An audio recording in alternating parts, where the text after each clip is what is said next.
കഴിഞ്ഞ ഒക്ടോബർ 17-ന് ബാംഗ്ലൂരിലെ അഗർവാൾ ആശുപത്രിയിൽ അബ്ദുൽ നാസർ മദനിയെ വിദഗ്ധ പരിശോധന നടത്തിയിരുന്നു.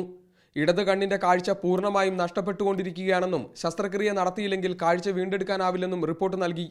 ഈ റിപ്പോർട്ട് മദനിയുടെ അഭിഭാഷകൻ കോടതിയിൽ ഹാജരാക്കി. ചികിത്സയിൽ വിട്ടുവീഴ്ച ചെയ്യാനാകില്ല. ചികിത്സയ്ക്കായി ഏത് ആശുപത്രിയിലേക്കാണ് മാറ്റേണ്ടതെന്ന് അറിയിച്ചാൽ മാറ്റാമെന്നും കോടതി അറിയിച്ചു. പരിശോധന നടത്തിയത് അഗർവാൾ കണ്ണാശുപത്രിയിലായതുകൊണ്ട് അവിടെ തന്നെ ശസ്ത്രക്രിയ നടത്താമെന്ന് മദനിയുടെ അഭിഭാഷകൻ കോടതിയെ അറിയിച്ചു. ഇക്കാര്യം ചൂണ്ടിക്കാണിച്ച് കർണാടക സർക്കാരിന് സുപ്രീം കോടതി നിർദ്ദേശം നൽകി. കണ്ണിൻ്റെ കാഴ്ച തന്നെ പോകുന്ന ഒരു അവസ്ഥയാണ് വരാൻ പോകുന്നത്.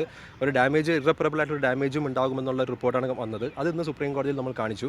അതിൻ്റെ അടിസ്ഥാനത്തിലാണ് സുപ്രീം കോടതി എത്രയും പെട്ടെന്ന് മദനിയെ അഗർവാൾ ഐ ആശുപത്രിയിലേക്ക് മാറ്റിയിട്ട് ശസ്ത്രക്രിയ ഉടനെ നടത്തണമെന്നുള്ള ഒരു ഓർഡർ ഇട്ടത്. നവംബർ 19-ന് കേസ് വീണ്ടും പരിഗണിക്കുന്നതിന് മുൻപ് ശസ്ത്രക്രിയ നടത്തണമെന്ന് നിർദ്ദേശമുണ്ട്.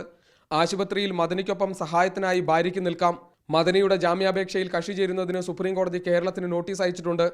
കേരളത്തിന്റെ മറുപടി ലഭിച്ച ശേഷം ഇക്കാര്യത്തിൽ നടപടിയെടുക്കും.